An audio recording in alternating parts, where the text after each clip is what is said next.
Lastly question था 131 number question, 131 number question, जो कि आपके लिए मैंने कहा था कि इस क्वेश्चन का आंसर आपको देना है। इस क्वेश्चन का आंसर आपको देना है, तो काफी सारों ने आंसर भी दिया है, काफी सारों ने नहीं भी दिया है। तो मैं सबसे कहना चाहूंगा सभी कैंडिडेट जो भी क्लास को विजिट करते हैं आंसर जरूर पुट करें, क्योंकि इससे आपका सेल्फ कॉन्फिडेंस बनेगा, इससे आपका सेल्फ कॉन्फिडेंस बनेगा। और सेल्फ कॉन्फिडेंस आपको पता है, एक बार किसी पर्सन का सेल्फ कॉन्फिडेंस बन जाए तो 5 से 10 क्वेश्चन तो उसको ऑटोमेटिकली सही हो जाते हैं सेल्फ कॉन्फिडेंस के जरिए। इसीलिए सभी को क्वेश्चन का जवाब देना है, सभी को क्वेश्चन सोल्व करने हैं, ताकि सभी को ये सारे क्वेश्चन समझ में आए। चलेगा, 131 नंबर का क्वेश्चन, आज इसी क्वेश्चन से अपन सेशन को स्टार्ट करते हैं। 131 नंबर का क्वेश्चन था, लास्ट क्वेश्चन, जिसको आपके लिए छोड़ा था, तो मैं इस क्वेश्चन का आंसर बताते हुए इस सेशन को स्टार्ट करता हूं। चलेगा, क्वेश्चन था आपके पास, if birth rate is high, birth rate भी हाई हो गया है, death rate is high, birth rate और डेथ रेट दोनों ही क्या है, हाई है, तो in which stage of demographic cycle, ये कौन से स्टेज में होगा? जो डेमोग्राफिक साइकिल होती है,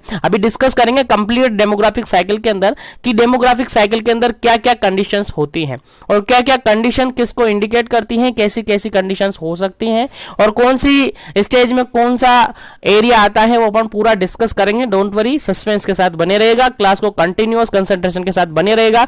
और 100% मैं बता दूं, जो भी सेशन आप देख रहे हो जीवन एजुकेशन ऑनलाइन प्लेटफॉर्म पर 100% यहीं से आपके एग्जाम में क्वेश्चन पूछा जाएगा, इसलिए थोड़ा कंसंट्रेशन के साथ देखिएगा। पूरे ब्लॉक का, पूरी बुक्स जो पूरा सिलेबस है उसका निचोड़ करके मैं आपको दे दूंगा, डोंट वरी, लेकिन सस्पेंस रखिएगा, आपको daily up to date session available करवाए जा रहे हैं। चलेगा, इस क्वेश्चन के अंदर ऑप्शन ए था हाई स्टेशनरी, सेकंड ऑप्शन था लेट एक्सपेंडिंग, थर्ड ऑप्शन था अर्ली एक्सपेंडिंग और डी ऑप्शन था यहां पर लो स्टेशनरी। इस क्वेश्चन का राइट आंसर आपको देना था। 131 नंबर का क्वेश्चन था, जिसके अंदर कहा गया है कि जो बर्थ रेट है वो भी हाई है, डेथ रेट है वो भी हाई है, तो डेमोग्राफिक साइकिल के अंदर ये क्या इंडिकेट करता है, किसको ये इंडिकेट करता है, ये आपका क्वेश्चन था। तो क्वेश्चन के अकॉर्डिंग आपको आंसर देना था, जब दोनों ही हाई है, दोनों ही हाई है, यानी बर्थ रेट भी हाई है, डेथ रेट भी हाई है, तो ऐसी कंडीशन में जो डेमोग्राफिक साइकिल के अंदर होगा तो उसकी जो स्टेशनरी होगी वो भी क्या होगी, हाई होगी, वो भी क्या होगी, हाई होगी। इस क्वेश्चन का जो बिल्कुल राइट आंसर है ऑप्शन नंबर फर्स्ट बिल्कुल राइट आंसर है। इस क्वेश्चन का जो बिल्कुल राइट आंसर है ऑप्शन नंबर फर्स्ट बिल्कुल राइट आंसर है, क्योंकि आपका बर्थ रेट, क्योंकि आपकी जो बर्थ रेट है वो भी क्या है, हाई है, डेथ रेट भी क्या है, वो भी हाई है। तो डेमोग्राफिक साइकिल में अगर इसको अपन देखते हैं, डेमोग्राफिक साइकिल के अंदर अपन इसको देखते हैं, तो इसके अंदर जो स्टेशनरी देखने को मिलती है वो भी हाई देखने को मिलती है। आपका बिल्कुल राइट आंसर हो जाता है इस क्वेश्चन का ऑप्शन नंबर ए।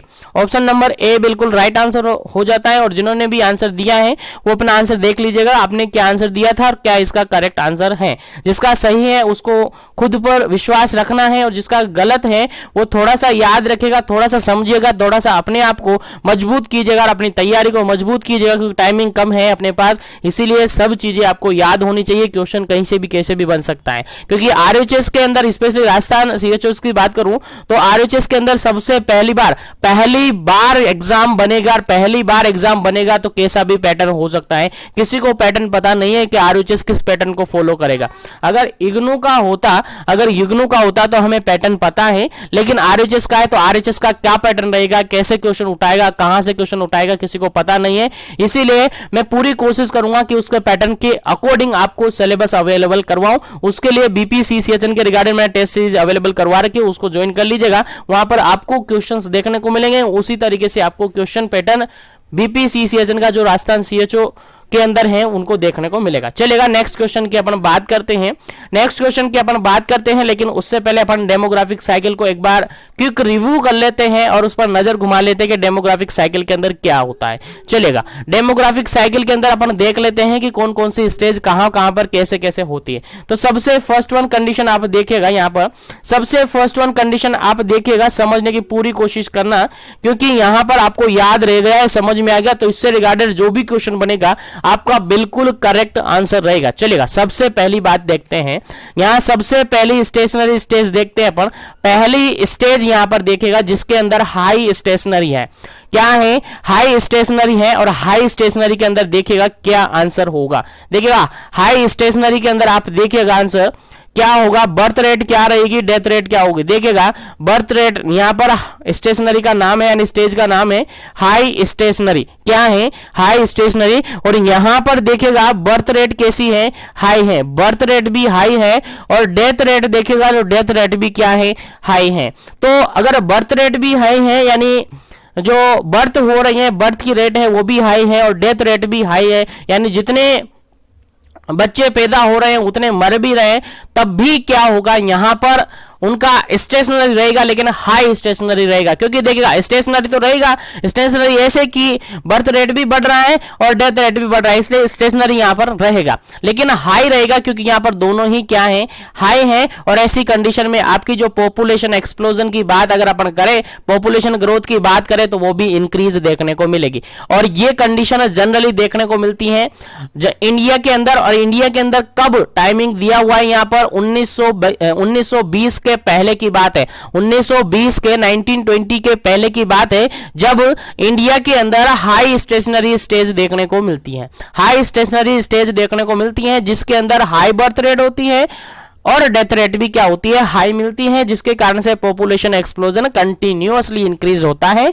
और ऐसी कंडीशन को अपन देखें तो ये स्टेज होती है आपकी डेमोग्राफिक साइकिल के अंदर हाई स्टेशनरी एज। कौन सी स्टेज होती है, हाई स्टेशनरी स्टेज होती है। उम्मीद है आपको समझ में आ गया होगा, उम्मीद है आपको यहां से ये क्वेश्चन समझ में आ गया होगा। तो आपको पहला क्वेश्चन यही याद रखना है, हाई स्टेशनरी मतलब हाई है और स्टेशनरी मतलब बर्थ रेट और डेथ रेट दोनों ही कॉमनली चलेगी, यानी दोनों ही क्या रहेगी, हाई रहेगी, इसलिए स्टेशनरी है और हाई रहेगी। ठीक है, तो उम्मीद है समझ में आ गया होगा। तो हाई स्टेशनरी एज आपको समझ में आ गया। सेकंड स्टेज की अगर अपन बात करें, फर्स्ट स्टेज याद रखिएगा, जिसको याद नहीं है या तो स्क्रीनशॉट ले लीजिएगा या फिर नोट कर लीजिएगा क्योंकि काफी इंपॉर्टेंट है, यहां से आपके एग्जाम में क्वेश्चन बन सकता है। चलेगा, सेकंड स्टेज की अगर बात करें अपन तो सेकंड स्टेज होती है आपकी अर्ली एक्सपेंडिंग।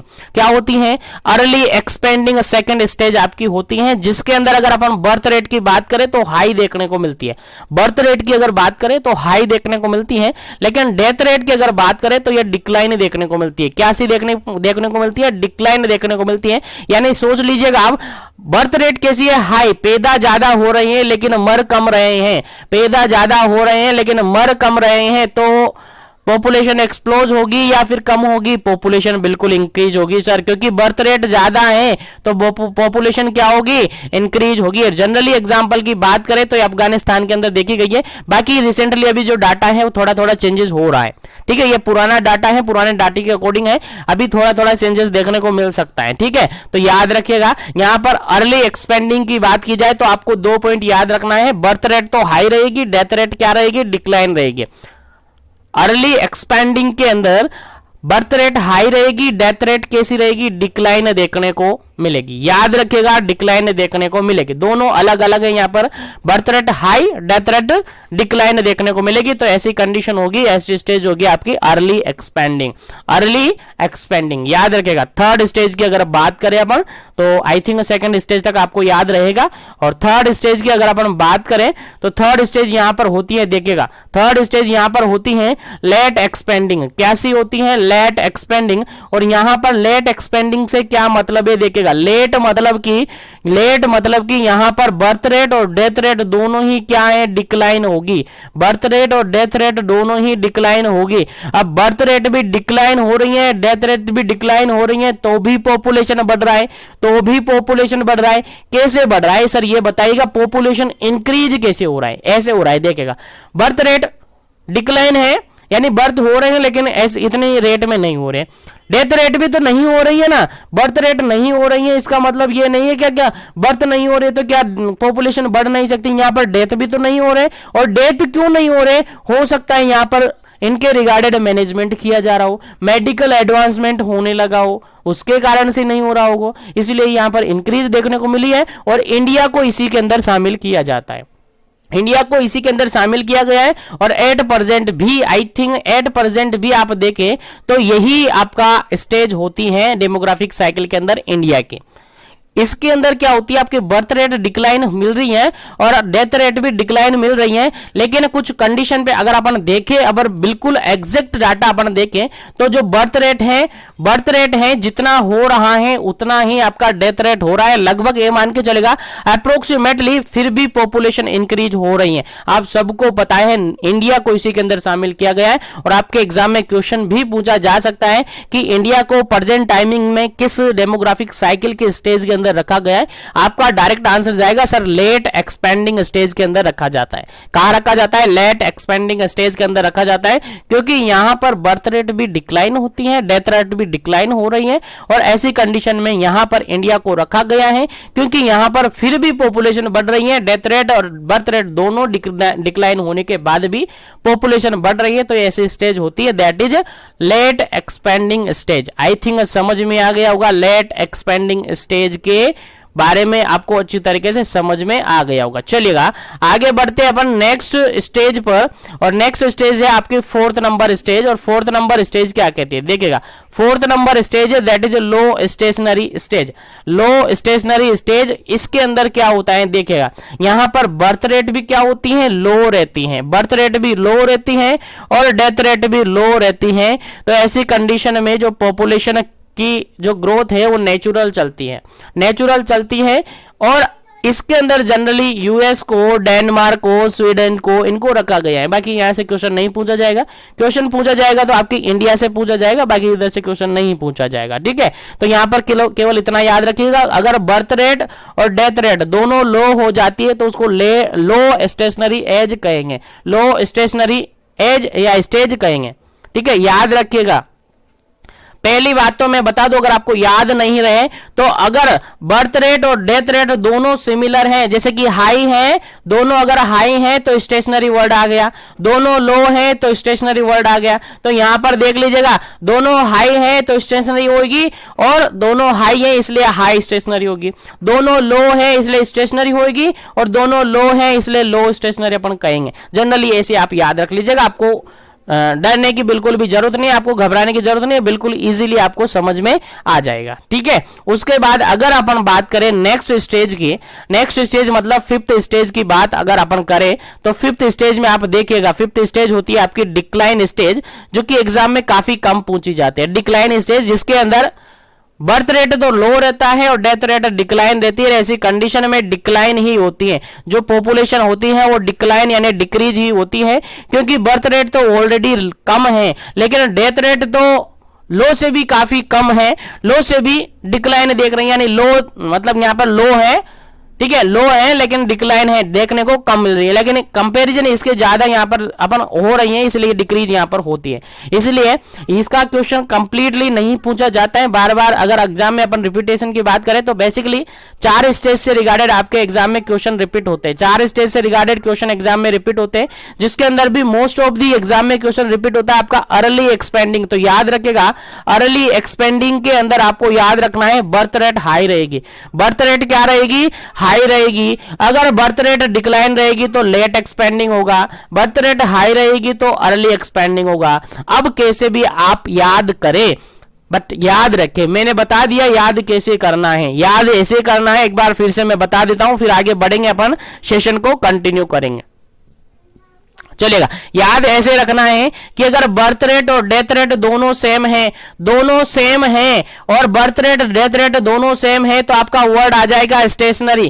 क्या आ जाएगा, स्टेशनरी वर्ड आपको याद रखना पड़ेगा, स्टेशनरी वर्ड आपको याद रखना है। अगर दोनों ही क्या हो गई है, सेम होगी, बर्थ रेट और death rate are equal, that you indicate the stationary stage. समझ में आ गया, बर्थ रेट और डेथ रेट दोनों अगर सिमिलर मिलती हैं, सेम मिलती हैं, तो आप डायरेक्टली आइडिया लगा लेना माइंड में कि स्टेशनरी स्टेज होगी। अब स्टेशनरी स्टेज कैसी होगी उसके रिगार्डेड आइडिया आपको यह लगाना है कि अगर बर्थ रेट डेथ रेट दोनों सेम है और दोनों सेम होते हुए दोनों ही क्या है, हाई हैं, तो आपकी हाई स्टेशनरी स्टेज होगी, हाई स्टेशनरी स्टेज होगी। अगर दोनों सेम है और दोनों में सेम क्या दिख रहा है आपको, लो है, तो लो स्टेशनरी होगी। कैसी होगी, लो स्टेशनरी होगी। उम्मीद है दोनों से रिगार्डेड आपके एग्जाम में अगर क्वेश्चन आया है तो आप बिल्कुल करेक्टली आंसर इसका दे पाएंगे। दोनों लो हैं तो लो स्टेशनरी, दोनों हाई हैं तो हाई स्टेशनरी आप आंसर लगाएंगे। चलेगा, दोनों आपको याद रह गया। अब बताइए, अब एक्सपेंडिंग की बात बताएंगे। एक्सपेंडिंग देखेंगे, दोनों एक्सपेंडिंग है। एक्सपेंडिंग में कैसे याद रहेगा, देखेगा अगर बर्थ रेट, एक्सपेंडिंग को चेक करने के लिए, एक्सपेंडिंग को याद रखने के लिए दो ही चीजें याद रखनी पड़ती हैं। पहली बर्थ रेट ही याद रखनी पड़ती है, डेथ रेट आपको ऑटोमेटिकली याद रह जाएगी, क्योंकि डेथ रेट दोनों में ही डिक्लाइन देखने को मिलेगी। जो डेथ रेट है डिक्लाइन देखने को मिलेगी, लेकिन बर्थ रेट में चेंजेस देखने को मिलेगा। अगर बर्थ रेट हाई है तो आपका अर्ली एक्सपेंडिंग होगा, अगर बर्थ रेट डिक्लाइन है तो आपका लेट एक्सपेंडिंग होगा। बर्थ रेट हाई है और डेथ रेट तो वैसे ही डिक्लाइन होगी, अगर एक्सपेंडिंग स्टेज होगी तो birth rate high, death rate decline होगी तो आपका अर्ली एक्सपेंडिंग होगा। बर्थ रेट डिक्लाइन और डेथ रेट क्या है, डिक्लाइन देखने को मिलेगी, तो आपका आंसर होगा, यहां पर आपका आंसर होगा क्या, लेट एक्सपेंडिंग होगा। अब आप कहेंगे कि सर यहां पर बर्थ रेट और डेथ रेट दोनों इक्वल है, डिक्लाइन, तो स्टेशनरी क्यों नहीं हुआ? क्यों इसलिए नहीं हुआ, क्योंकि डिक्लाइन स्टेज है।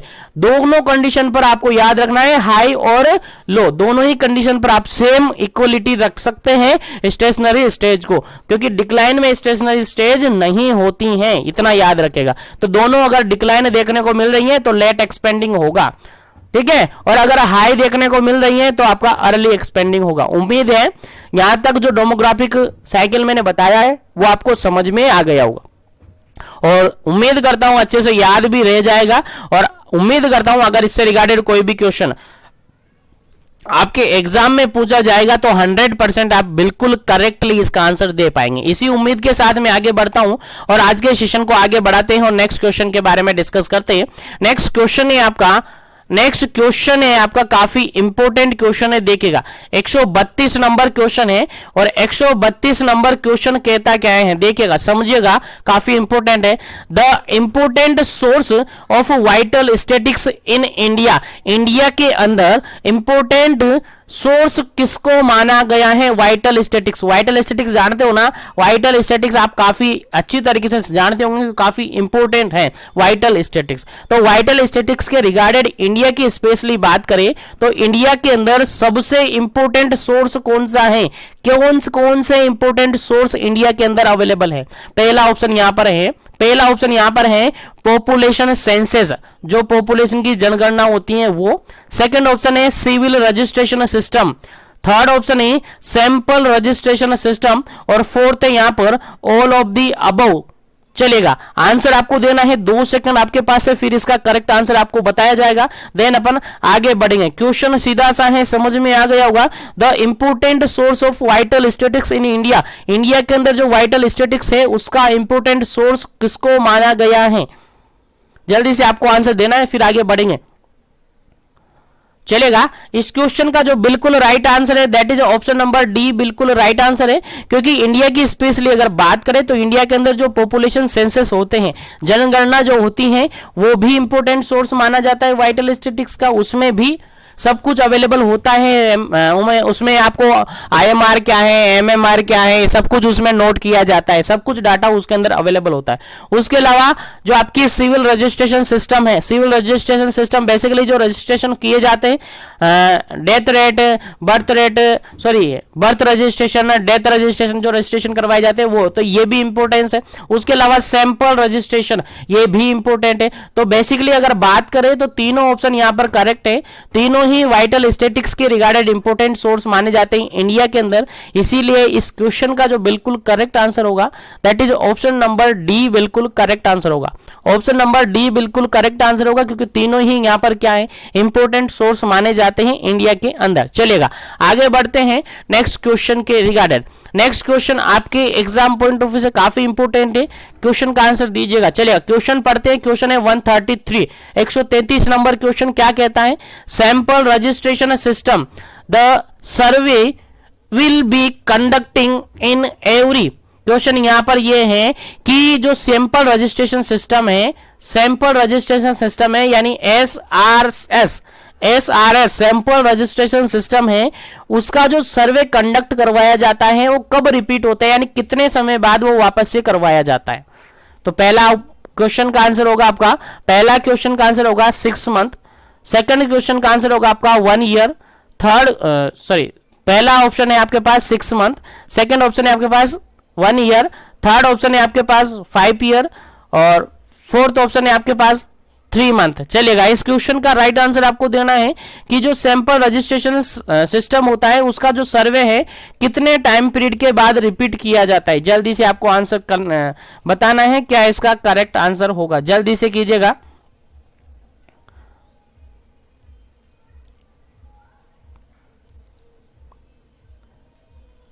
चलेगा, इस क्वेश्चन का जो बिल्कुल राइट आंसर है that is option number A, बिल्कुल करेक्ट आंसर है। ऑप्शन नंबर ए बिल्कुल करेक्ट आंसर है।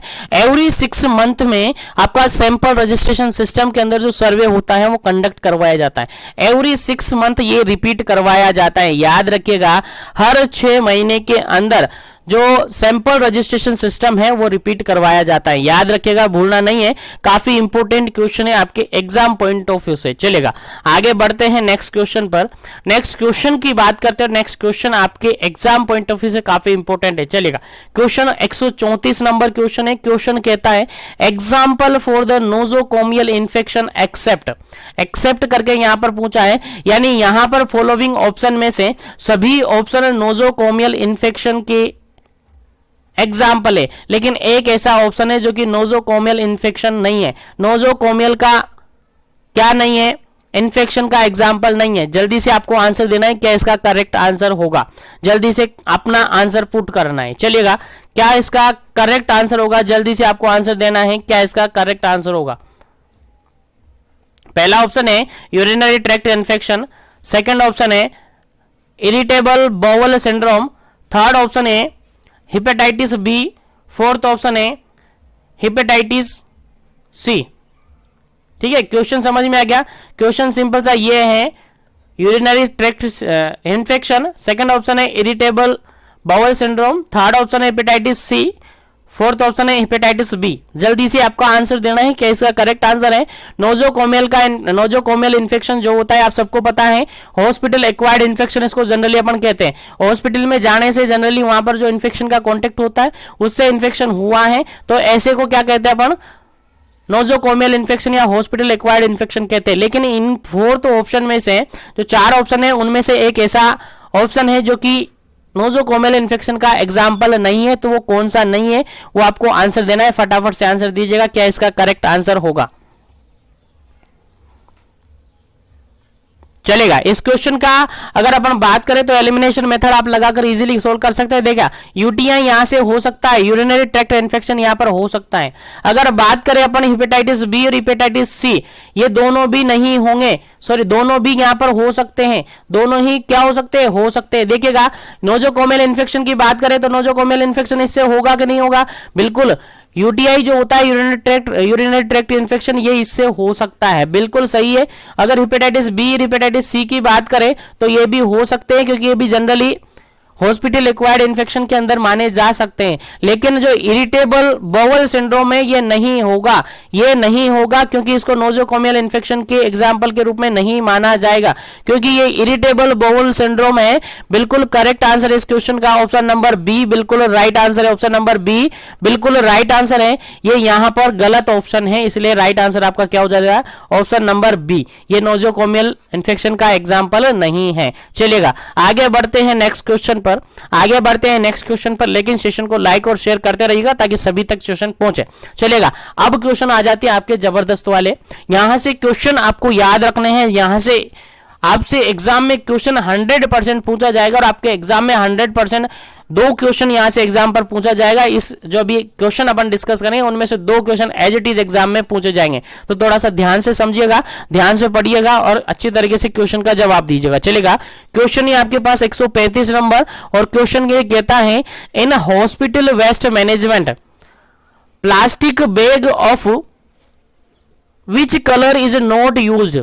क्वेश्चन सिंपल सा ये है कि हॉस्पिटल की अगर बात करें अपन, हॉस्पिटल के अंदर जो वेस्ट मैनेजमेंट करवाया जाता है, बायोमेडिकल वेस्ट मैनेजमेंट करवाया जाता है, वहां पर जो प्लास्टिक बैग रखे जाते हैं डस्टबिन के रूप में, जो डस्टबिन होते हैं प्लास्टिक के जो बैग होते हैं, उन प्लास्टिक बैग में कौन से कलर कोड को नहीं रखा जाता है, यानी कौन से कलर कोड को यूज नहीं किया जाता है। क्वेश्चन सिंपल सा समझ में आ गया होगा।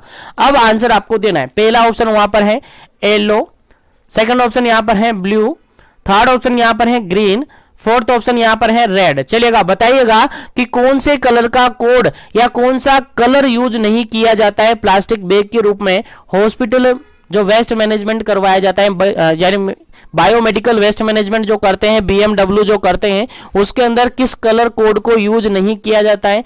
वो प्लास्टिक बैग जो यूज करते हैं उसमें कौन सा कलर कोड यूज नहीं करते। चलेगा, जल्दी से आपको आंसर देना है। अगर आप में से सभी, और उम्मीद करता हूं सभी क्लिनिकल प्रैक्टिस के लिए गए होंगे, सभी को पता होगा कौन सा कलर कोड वहां पर नहीं होता है। चलेगा, इस क्वेश्चन का जो बिल्कुल सही आंसर हो जाता है वो होता है आपका option number C, green colour code. Specially आप गए ना हॉस्पिटल तो आपने देखा होगा कि ग्रीन कलर का कोई वहां पर स्पेसिफाई करके अपन देखें तो ग्रीन कलर का कोई कंटेनर वहां पर वेस्ट मैनेजमेंट के लिए नहीं होता है। वहां पर हमने येलो देखा है, बिल्कुल ब्लू देखा है, बिल्कुल देखा है, रेड देखा है, बिल्कुल देखा है, लेकिन ग्रीन हमने नहीं देखा है। तो नॉट यूज्ड पूछा था, इसलिए ग्रीन बिल्कुल राइट आंसर है, क्योंकि ग्रीन कलर का कोड वहां पर यूज नहीं करते हैं, ग्रीन कलर का डस्टबिन यूज नहीं करते हैं। बिल्कुल राइट आंसर हो जाता है आपका ऑप्शन नंबर सी।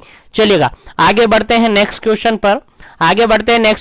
नेक्स्ट क्वेश्चन आपके एग्जाम पॉइंट ऑफ व्यू से काफी इंपॉर्टेंट है, देखिएगा समझते हैं। क्वेश्चन काफी इंपॉर्टेंट है।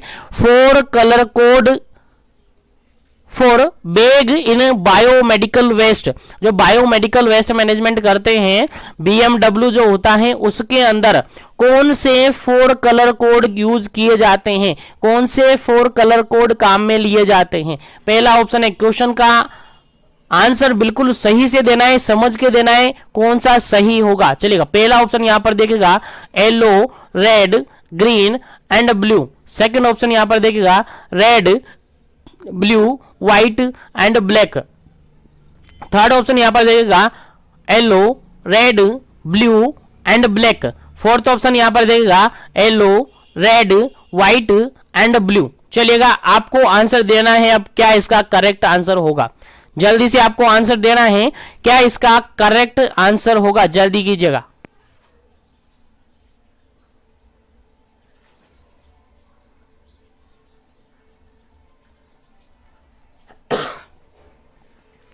चलिएगा, इस क्वेश्चन का जो बिल्कुल राइट आंसर है that is option number D, बिल्कुल राइट आंसर है। ऑप्शन नंबर डी बिल्कुल राइट आंसर है, क्योंकि हॉस्पिटल के अंदर अपन गए तो वहां पर येलो कलर का डस्टबिन होता है, रेड कलर का डस्टबिन होता है, व्हाइट कलर का डस्टबिन होता है और ब्लू कलर का डस्टबिन होता है। वहां पर जनरली ब्लैक कलर का भी आपको देखने को मिला है, लेकिन इसको इसके अंदर इंक्लूड नहीं किया गया है। जो बीएमडब्ल्यू कलर कोडिंग रखा गया है उसके अंदर ब्लैक को यूज नहीं किया जाता है, ब्लैक को इन्वॉल्व नहीं किया गया। हालांकि आपने हॉस्पिटल में गए हैं तो हॉस्पिटल में ब्लैक कलर कोड भी आपने देखा होगा, ब्लैक कलर का बकेट भी आपने देखा होगा, ब्लैक कलर का कंटेनर भी आपने देखा होगा, जिसमें जनरल वेस्ट रखे जाते हैं, जो रैपर्स वगैरह होते हैं उनको रखा जाता है, लेकिन इसको बेसिकली बायोमेडिकल वेस्ट के अंदर इन्वॉल्व नहीं किया जाता है। ठीक है, याद रखिएगा। उसके अलावा अगर बात करें अपन तो red, blue, white and black, यहां पर भी ब्लैक को काम में नहीं लिया जाता है। अगर इसमें देखें तो ग्रीन को काम में नहीं लिया जाता, तो ये भी गलत है, ये भी गलत है, ये भी गलत है। बिल्कुल सही क्या हो जाता है आपका ऑप्शन नंबर डी, क्योंकि रेड यूज किया जाता है, व्हाइट येलो यूज किया जाता है, व्हाइट यूज किया जाता है और ब्लू यूज किया जाता है। बिल्कुल राइट आंसर है आपका ऑप्शन नंबर डी, बिल्कुल करेक्ट आंसर है। चलिएगा आगे बढ़ते हैं नेक्स्ट क्वेश्चन पर। उम्मीद है क्वेश्चन समझ में आ रहेगा, तो सेशन को लाइक और शेयर करते रहेगा। और जो भी सीएचओ कैंडिडेट जो भी जुड़े हुए हैं, जो पहली बार विजिट कर रहे हैं चैनल को सब्सक्राइब करके बेल आइकन कॉल पे प्रेस कर लीजिएगा, ताकि इसी तरीके से कंटिन्यू सेशन आपको मिलते रहे और इसी तरीके से सेशन का बेनिफिट लेते रहे। चलेगा, नेक्स्ट क्वेश्चन आपके सामने है, दैट इज 137 137 नंबर क्वेश्चन है। क्या कहता है देखा, majority of waste produce in health care facility. जो हेल्थ केयर फैसिलिटी, लाइक आप क्लिनिक कह सकते हैं, लाइक आप हॉस्पिटल कह सकते हैं, बेसिकली आप हॉस्पिटल का एग्जांपल ले लीजिएगा। ठीक है, तो जो हॉस्पिटल होता है, हेल्थ केयर होती है, यानी हॉस्पिटल होता है, तो हॉस्पिटल के अंदर जो मेजोरिटी ऑफ वेस्ट होता है वो कौन सा होता है। मेजोरिटी वेस्ट यानी कि ज्यादातर जो वेस्ट होता है वो किस टाइप का होता है। चलिएगा, क्वेश्चन समझ में आ गया ना। अब ऑप्शन पढ़ते हैं, ऑप्शन के अकॉर्डिंग आपको आंसर देना है। पहला ऑप्शन यहां पर है chemical and pharmaceutical waste, chemical और फार्मास्यूटिकल वेस्ट। सेकंड ऑप्शन है radio active, cytotoxic and heavy metals. Third option है यहां पर शार्प और फोर्थ ऑप्शन है यहाँ पर नॉन हजार्डियस वेस्ट। चलिएगा, जल्दी से आपको आंसर देना है, क्या करेक्ट आंसर होगा आपके इस क्वेश्चन का। तो क्वेश्चन समझ में आ गया। क्वेश्चन सिंपल सा ये कहा है कि हॉस्पिटल या हेल्थ केयर क्लिनिक्स मान के चलिए, वहां पर जो मेजोरिटी ऑफ वेस्ट प्रोड्यूस होता है वो कौन सा होता है, मेजोरिटी ऑफ वेस्ट कौन सा होता है, सबसे ज्यादा वेस्ट कौन सा प्रोड्यूस होता है। चलेगा, जल्दी से आपको आंसर देना है, क्या इसका करेक्ट आंसर होगा, जल्दी कीजिएगा ताकि आगे बढ़े नेक्स्ट क्वेश्चन पर।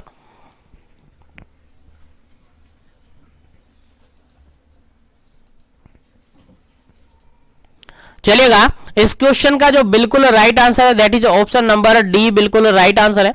ऑप्शन नंबर डी बिल्कुल राइट आंसर है, क्योंकि डब्ल्यूएचओ के अकॉर्डिंग भी अगर अपन बात करें तो डब्ल्यूएचओ ने भी यही कहा है कि जो हॉस्पिटल या हेल्थ केयर क्लिनिक्स होती हैं वहां पर जो मेजोरिटी ऑफ वेस्ट जनरेट होता है उसके अंदर सबसे ज्यादा जो वेस्ट होता है वो नॉन हजार्डियस वेस्ट होता है। अप्रोक्सीमेटली काफी ज्यादा परसेंटेज की बात कही है डब्ल्यूएचओ ने, और अप्रोक्सीमेटली कहा है कि 85% समथिंग जो वेस्ट होता है वो नॉन हजार्डियस वेस्ट ही होता है। रिमेनिंग 15% वेस्ट जो होता है वो हजार्डियस वेस्ट होते हैं। याद रखिएगा, यहां से इंपोर्टेंट क्वेश्चन आपके एग्जाम में पूछा जा सकता है। तो नॉन हजार्डियस वेस्ट सबसे मेजोरिटी में होता है, सबसे ज्यादा परसेंटेज में होता है, अप्रोक्सीमेटली 85% समथिंग। ये डब्ल्यूएचओ ने भी डिफाइन किया है इस बात को, तो याद रखिएगा नॉन हजार्डियस वेस्ट यहां पर आपको याद रखना है। चलिएगा, आगे बढ़ते हैं नेक्स्ट क्वेश्चन पर। उम्मीद है क्वेश्चन समझ में आ गए होंगे। चलिएगा, आगे बढ़ते हैं। नेक्स्ट क्वेश्चन है आपका 138 नंबर क्वेश्चन, काफी इंपोर्टेंट है, देखिएगा। और ये क्वेश्चन रिपीट भी हुआ है बीपीसीसीएचएन एग्जाम के अंदर। देखिएगा क्वेश्चन क्या कहता है, infection control committee is located in general hospital at level. देखिएगा, लेवल यहां पर पूछा है कि जो इन्फेक्शन कंट्रोल कमेटी होती है वो जनरल हॉस्पिटल के किस लेवल पर होती है। जो जनरल हॉस्पिटल होता है उसके किस लेवल पर होती है, क्या वो डिस्ट्रिक्ट लेवल पर होती है, क्या वो स्टेट लेवल पर होती है, क्या वो सीएससी लेवल पर होती है, या फिर अदर, आप बता सकते हैं। ठीक है, तो जल्दी से आपको आंसर कमेंट करना है कि इन्फेक्शन कंट्रोल कमेटी जनरली कहां पर लोकेटेड होती हैं। जल्दी से आपको आंसर देना है, क्या इसका करेक्ट आंसर होगा। पहला ऑप्शन डिस्ट्रिक्ट लेवल या अबव, सेकंड ऑप्शन है स्टेट लेवल, थर्ड ऑप्शन है सीएससी लेवल या फिर अबव, और फोर्थ ऑप्शन है यहां पर नन ऑफ दी अबव। जल्दी से आपको आंसर देना है, क्या इसका करेक्ट आंसर होगा, जल्दी से आपको आंसर देना है, फिर आगे बढ़ते हैं अपन नेक्स्ट क्वेश्चन पर। चलिएगा, जल्दी कीजिएगा। और ये क्वेश्चन है जनरल जो कंपेटिटिव एग्जाम्स है, नर्सिंग के अंदर जितने भी कंपेटिटिव एग्जाम्स हैं उनमें भी आया हुआ क्वेश्चन है, तो उम्मीद है आपके एग्जाम में भी पूछा जा सकता है। तो आपको बिल्कुल करेक्ट आंसर इसका देना है, क्या इसका करेक्ट आंसर होगा, जल्दी कीजिएगा। चलिए, इस क्वेश्चन का जो बिल्कुल राइट आंसर है आपका ऑप्शन नंबर फर्स्ट, बिल्कुल राइट आंसर है। जो इन्फेक्शन कंट्रोल कमेटी होती है जनरली आपके डिस्ट्रिक्ट लेवल पर होती है। कहां पर होती है, जो जनरल हॉस्पिटल है वहां डिस्ट्रिक्ट लेवल पर होती है। कहां पर होती है, डिस्ट्रिक्ट लेवल पर। याद रखिएगा, लेवल आपको याद रखना है, कहां पर होती है, डिस्ट्रिक्ट लेवल पर होती है, स्टेट लेवल पर, और उसके बाद सीएससी लेवल पर, स्टेट लेवल या अबव। देखिएगा यहां पर सिंपल सा ये लिखा है डिस्ट्रिक्ट लेवल या अबव होती है, ठीक है, इसलिए स्टेट लेवल का ऑप्शन हमने काट दिया है, सीएससी का हमने काट लिया, नन ऑफ द अबव तो होगा ही नहीं क्योंकि इसमें से ऑप्शन सही है। तो दोनों में से अगर अपन बिल्कुल करेक्ट आंसर अपन माने तीनों में से, तो डिस्ट्रिक्ट लेवल बिल्कुल करेक्ट आंसर है आपका। याद रखिएगा, डिस्ट्रिक्ट लेवल बिल्कुल करेक्ट है। और सभी कैंडिडेट से मैं कहना चाहूंगा बीपीसीसीएचएन के रिगार्डेड प्रीवियसली काफी टाइम से, यानी 3 महीने, 3.5 महीने, 4 महीने करीब हो गए जब से आपकी ट्रेनिंग स्टार्ट हुई है, सेशन अवेलेबल करवाए जा रहे हैं। तो बीएमडब्ल्यू के रिगार्डेड, इन्फेक्शन कंट्रोल के रिगार्डेड और बायोमेडिकल वेस्ट मैनेजमेंट के रिगार्डेड काफी सारे सेशंस मैंने अवेलेबल करवा रखे हैं, उनको देख लीजिएगा। 100% कोई भी क्वेश्चन बाहर नहीं जाएगा, 100%, लेकिन एक बार जरूर से विजिट कीजिएगा जैसे ही आपको टाइम मिलता है। चलिएगा, आगे बढ़ते हैं नेक्स्ट क्वेश्चन पर। उम्मीद है यहां तक आपको सब कुछ समझ में आ गया है। चलिएगा, नेक्स्ट क्वेश्चन आपके सामने है, काफी इंपॉर्टेंट है। देखिएगा क्वेश्चन क्या कहता है। क्वेश्चन कहता है 139 नंबर, 139 नंबर क्वेश्चन है। क्वेश्चन ये कहता है इन्फेक्शन कंट्रोल कमेटी इंक्लूड, जो इन्फेक्शन कंट्रोल कमेटी होती है उसके अंदर कौन कौन शामिल होता है, या इन्फेक्शन कंट्रोल कमेटी के अंदर कौन शामिल होता है। पहला ऑप्शन आपका देखेगा infection control practitioner, infection control practitioner शामिल होता है। सेकंड ऑप्शन यहां पर देखिएगा quality assurance officer, quality assurance officer. Third option यहां पर देखिएगा medical superintendent and nursing superintendent. चलेगा, आंसर आपको बताना है, और डी ऑप्शन है ऑल ऑफ दी अबव। चलिए जल्दी से आपको आंसर देना है कि जो इन्फेक्शन कंट्रोल कमेटी होती है उसके अंदर कौन शामिल होता है, कौन मेंबर उसका होता है इन्फेक्शन कंट्रोल कमेटी का। जल्दी से आपको आंसर देना है, क्या इसका करेक्ट आंसर होगा infection control practitioner, second option है quality assurance officer, third option है medical superintendent and nursing superintendent, और फोर्थ ऑप्शन है ऑल ऑफ दी अबव। जल्दी से आपको आंसर देना है, क्या इसका करेक्ट आंसर होगा, जल्दी कीजिएगा ताकि आगे बढ़े पर नेक्स्ट क्वेश्चन पर। चलेगा, इस क्वेश्चन का जो बिल्कुल राइट आंसर है that is option number D, बिल्कुल राइट आंसर है। यहाँ पर ऑप्शन नंबर डी बिल्कुल राइट आंसर है, क्योंकि जो हॉस्पिटल के अंदर जो इन्फेक्शन कंट्रोल कमेटी होती है जनरल हॉस्पिटल डिस्ट्रिक्ट लेवल पर, वहां पर जो इसके मेंबर्स होते हैं वो होते हैं आपके इन्फेक्शन कंट्रोल प्रैक्टिशनर होते हैं, इन्फेक्शन कंट्रोल प्रैक्टिशनर होते हैं। उसके अलावा क्वालिटी एश्योरेंस ऑफिसर्स होते हैं, उसके अलावा मेडिकल सुपरिटेंडेंट होते हैं, उसके अलावा नर्सिंग सुपरिटेंडेंट होते हैं। यानी सभी ऑप्शन बिल्कुल करेक्ट है, सभी ऑप्शन इन्फेक्शन कंट्रोल कमेटी के अंदर इंक्लूड किए जाते हैं, इसलिए आपका राइट आंसर हो जाता है option number 4। Option number D बिल्कुल करेक्ट आंसर हो जाता है इस क्वेश्चन का। चलिएगा आगे बढ़ते हैं, सेशन को लाइक और शेयर करते हुए चैनल पर पहली बार विजिट करते हैं तो चैनल को सब्सक्राइब जरूर कर लीजिएगा, क्योंकि इसी तरीके से सेशन यहां पर अवेलेबल होते रहते हैं। चलेगा, daily up to date session यहां पर आपको मिलते हैं। चलेगा, नेक्स्ट क्वेश्चन है 140 नंबर क्वेश्चन, और 140 नंबर क्वेश्चन यहां पर क्या कहता है देखिएगा, समझते हैं। Major source of biomedical waste include except, देखिएगा सिंपल सा क्वेश्चन ये पूछा है कि जो फॉलोइंग ऑप्शन आपको दिए हुए हैं उनमें से major source of biomedical waste include except, यानी सभी ऑप्शन मेजर सोर्स माने जाते हैं बायोमेडिकल वेस्ट मैनेज के। सभी ऑप्शन जो है बायोमेडिकल वेस्ट मैनेजमेंट के क्या है, मेजर सोर्स माने जाते हैं, लेकिन एक ऑप्शन ऐसा है जो कि माइनर सोर्स के अंदर आता है, एक ऑप्शन ऐसा है जो कि माइनर सोर्स के अंदर आता है, तो वो ऑप्शन कौन सा है, जल्दी से आपको आंसर देना है, क्या इसका करेक्ट आंसर होगा, जल्दी से आंसर देना है, फटाफट कीजिएगा, जल्दी कीजिएगा, क्या इसका करेक्ट आंसर होगा। पहला ऑप्शन है इम्यूनाइजेशन साइट, सेकेंड ऑप्शन है यहां पर ब्लड बैंक, थर्ड ऑप्शन है यहां पर नर्सिंग होम, फोर्थ ऑप्शन है यहां पर first aid in school, first aid in school. जल्दी से आंसर दीजिएगा, कौन सा मेजर सोर्स नहीं है, यानी एक को छोड़कर बाकी सभी मेजर सोर्स है, तो वो किसको छोड़कर कौन सा गलत ऑप्शन यहां पर है, उसका आंसर आपको बताना है। जल्दी से आंसर देना है आपको, क्या इसका करेक्ट आंसर होगा।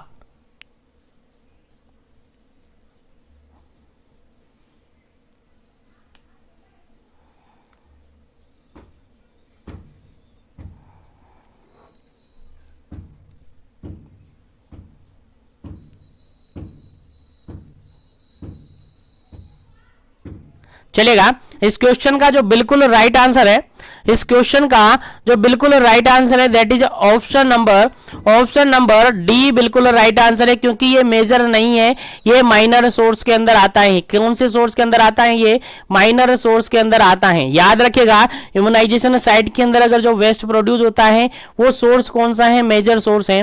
ब्लड बैंक का भी मेजर सोर्स के अंदर आता है, और नर्सिंग होम का भी मेजर सोर्स के अंदर आता है। लेकिन फर्स्ट एड इन स्कूल, जो स्कूल के अंदर फर्स्ट एड करवाया जाता है, अब वहां डेली तो फर्स्ट एड करवाया नहीं जाता है, जब जरूरत पड़ती है तभी करवाया जाता है, इसीलिए ये माइनर सोर्स के अंदर आता है। याद रखिएगा, भूलना नहीं है, काफी इंपॉर्टेंट क्वेश्चन है, और यहां से क्वेश्चन आपके एग्जाम में रिपीट भी हुआ है।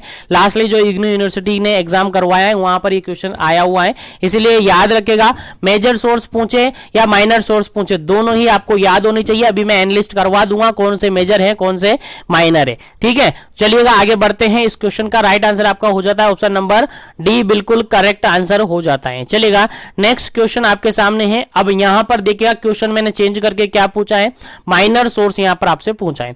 फॉलोइंग ऑप्शन के अंदर minor source of biomedical waste कौन सा है, minor source of biomedical waste कौन सा है। चलेगा, पहला ऑप्शन यहां पर है ब्लड बैंक, सेकंड ऑप्शन यहां पर है हॉस्पिटल, थर्ड ऑप्शन यहां पर है क्लिनिक्स, फोर्थ ऑप्शन यहां पर है रिसर्च सेंटर। चलिए जल्दी से आपको आंसर देना है।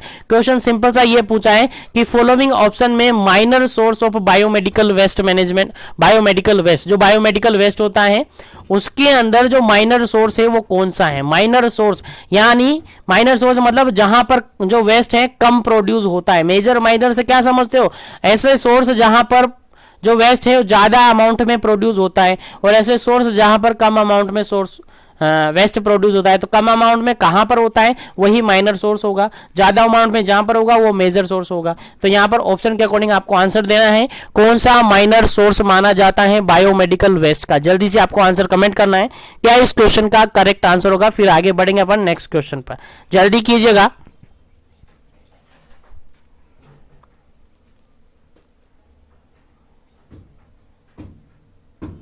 चलिएगा, इस क्वेश्चन का जो बिल्कुल राइट आंसर होगा आपका, इस क्वेश्चन का जो बिल्कुल राइट आंसर होगा वो होगा ऑप्शन नंबर सी, बिल्कुल करेक्ट आंसर होगा। जो क्लिनिक है उसको माइनर सोर्स के अंदर इंक्लूड किया जाता है।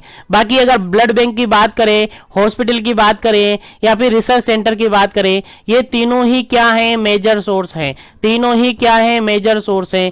ये भी मेजर सोर्स हैं। हमें माइनर सोर्स का क्वेश्चन पूछा था कि फॉलोइंग ऑप्शन में से माइनर सोर्स कौन सा है, तो आपकी जो क्लिनिक्स होती हैं वहां पर भी कम वेस्ट प्रोड्यूस होता है, इसलिए उनको भी कहां इंक्लूड किया जाता है, माइनर सोर्स के अंदर इंक्लूड किया जाता है। उम्मीद है यहां तक आपको सभी क्वेश्चन समझ में आ गए होंगे। तो एक बार फिर से मैं आपको बता देता हूं, एक एनलिस्ट करवा देता हूं ताकि आपको याद रहे, चलेगा। ये देख लीजिएगा, माइनर और मेजर सोर्स के रिगार्डेड एनलिस्ट आप देख लीजिएगा, यहां से आपको याद होना चाहिए। और प्रीवियसली ये सेशन मैंने अवेलेबल करवा रखा है ऑलरेडी जीवन एजुकेशन के इस प्लेटफॉर्म पर, और बायोमेडिकल वेस्ट मैनेजमेंट के रिगार्डेड या इस यूनिट के रिगार्डेड मैंने 4 से 5 सेशन अवेलेबल करवा रखे, और 100% वो सेशन आपने देख लिए। तो इस यूनिट से कोई भी क्वेश्चन कहीं से भी उठकर आए, और मैं कह दूं इस यूनिट से हमेशा 2 से 3 क्वेश्चन आपके एग्जाम में रिपीट होंगे हमेशा, और आपके एग्जाम में भी 2 से 3 question as it is repeat होंगे। इसलिए इस यूनिट को अच्छे तरीके से आप पढ़ लीजिएगा, यहां से क्वेश्चन आपके एग्जाम में 100%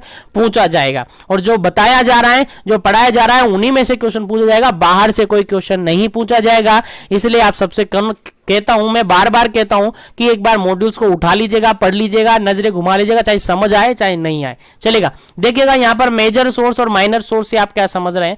मेजर सोर्स मतलब कि वो सोर्स जहां पर वेस्ट जो प्रोड्यूस होता है वो हाई अमाउंट में, यानी इंक्रीज अमाउंट में, हाई अमाउंट में देखने को मिलते हैं। हाई अमाउंट में यानी ज्यादा वेस्ट प्रोड्यूस यहां पर होता है। जैसे कि हॉस्पिटल हो गया, हॉस्पिटल में भी ज्यादा वेस्ट प्रोड्यूस होता है। लेब होगी, लेब जो पैथोलॉजिकल जो लेब होती हैं, जहां पर सीबीसी, आरबीसी और इनका सीबीसी के अलावा, उसके अलावा अपन बात करें तो यूरिन टेस्ट, स्टूल टेस्ट, काफी सारे डायग्नोस्टिक टेस्ट यहाँ पर होते हैं, तो यहाँ पर भी वेस्ट ज्यादा प्रोड्यूस होता है। उसके अलावा रिसर्च सेंटर, यहाँ भी ज्यादा वेस्ट प्रोड्यूस होता है। एनिमल रिसर्च, यहाँ पर भी काफी वेस्ट होता है। ब्लड बैंक, यहाँ पर भी ज्यादा वेस्ट होता है। नर्सिंग होम, यहाँ पर भी ज्यादा होता है। मोर्चुरीज के अंदर भी ज्यादा होता है। जो ऑटोप्सी सेंटर होते हैं वहां पर भी ज्यादा होता है। इम्यूनाइजेशन सेंटर्स होते हैं, आउटरीच इम्यूनाइजेशन सेंटर, ये भी ज्यादा होते हैं। तो मेजर सोर्स की अगर बात करें तो ये लिस्ट आउट आपको याद रखनी पड़ेगी। यहां से कोई भी ऑप्शन आपसे क्वेश्चन में डाल सकते हैं, चाहे एक्सेप्ट कर सकता है, चाहे डायरेक्ट पूछा जा सकता है, कैसे भी आपसे एग्जाम में पूछा जा सकता है। दूसरा है आपका minor source of biomedical waste. तो माइनर सोर्स मतलब वो सोर्स जहां पर कम अमाउंट में वेस्ट प्रोड्यूस होता है, कम अमाउंट में वेस्ट प्रोड्यूस होता है। लाइक अगर एग्जांपल की बात करें तो क्लिनिक्स होती हैं, छोटी छोटी जो क्लिनिक्स होती हैं वहां पर भी बहुत कम वेस्ट प्रोड्यूस होता है। उसके बाद डेंटल क्लिनिक्स हैं, वहां पर भी कम होता है। होम केयर करते हैं तो वहां पर भी कम वेस्ट होता है। कॉस्मेटिक क्लिनिक पर भी कम होता है। पैरामेडिक्स जो होती है उस पर भी कम होता है। उसके अलावा अगर फर्नर जो सर्विस देते हैं वो भी कम होता है। इंस्टीट्यूशन की बात करें तो वहां पर भी कम होता है। फर्स्ट एड इन रूम या फिर स्कूल की बात करें, रूम या स्कूल की बात करें तो यहाँ पर भी कम वेस्ट प्रोड्यूस होता है। तो ये सारे जो एग्जाम्पल हैं ये आपके क्या हैं, माइनर सोर्स हैं, और ये सारे जो एग्जाम्पल है ये आपके मेजर सोर्स हैं। दोनों का एनलिस्ट आपको याद रखना पड़ेगा, तभी आप फाइंड आउट कर सकेंगे। या फिर ऐसे याद नहीं रहे आपको तो फिर थोड़ा सा अपने आप का दिमाग लगाना पड़ेगा, ऑप्शन के अकॉर्डिंग चुनना पड़ेगा, ऑप्शन के अकॉर्डिंग आपको सर्च करना पड़ेगा कि कौन सा तो कम वेस्ट वाला होगा, कौन सा ज्यादा वेस्ट वाला होगा। और उम्मीद करता हूं अगर थोड़ा सा भी दिमाग लगाएंगे तो इजीली आपको समझ में आ जाएगा। मेजर मतलब वो सोर्स जहां पर ज्यादा अमाउंट में वेस्ट प्रोड्यूस होता है, माइनर मतलब में वो सोर्स जहां पर कम अमाउंट में वेस्ट प्रोड्यूस होता है। अब इतना तो आप पता लगा ही सकते हैं। मान के चलिए आपको हॉस्पिटल एग्जाम्पल दिया तो आप एग्जाम्पल लगा अपना माइंड लगा सकते हैं, सेट कर सकते हैं यार हॉस्पिटल है तो हॉस्पिटल में तो काफी ज्यादा होता है। अगर आपसे कह दिया कि होम केयर आप करने जा रहे हो तो बताओ कि वो किस टाइप का सोर्स होगा, माइनर होगा कि मेजर होगा? तो आपका आंसर जाएगा सर माइनर होगा, क्योंकि हॉस्पिटल होम केयर के अंदर कितना वेस्ट प्रोड्यूस होगा तो वो माइनर सोर्स के अंदर जाएगा। उम्मीद करता हूं समझ में आ गया होगा। तो मैं सेशन को आगे बढ़ाता हूं और नेक्स्ट क्वेश्चन के बारे में डिस्कस करते हैं। ये एनालिस्ट कर लीजिएगा, नोट कर लिया हो तो ठीक है, नहीं किया हो तो स्क्रीनशॉट ले लीजिएगा ताकि आपको याद रहे। चलेगा नेक्स्ट क्वेश्चन की अपन बात करते हैं। नेक्स्ट क्वेश्चन आपके सामने है, काफी इंपोर्टेंट है, देखिएगा। क्वेश्चन यहां पर ये है 142 नंबर क्वेश्चन है। क्वेश्चन ये कहता है the positive micro organism of nosocomial infection. Nosocomial infection का पॉजिटिव माइक्रो ऑर्गेनिज्म होता है। कौन सा माइक्रो ऑर्गेनिज्म जो कि नोजोकोमियल इन्फेक्शन कोज करता है? जनरली कौन सा करता है? पहला ऑप्शन यहां पर देखेगा, staphylococcus Orius bacteria, staphylococcus Orius bacteria. Second option है एंटेरोवायरस, थर्ड ऑप्शन है एस्परजिलस और फोर्थ ऑप्शन है ऑल ऑफ दी अबव। चलिए जल्दी से इस क्वेश्चन का आंसर बताइएगा, क्या इस क्वेश्चन का राइट आंसर होगा? Positive micro organism of nosocomial infection, क्या करेक्ट आंसर होगा? जल्दी से आपको आंसर देना है, फिर आगे बढ़ते हैं नेक्स्ट क्वेश्चन पर।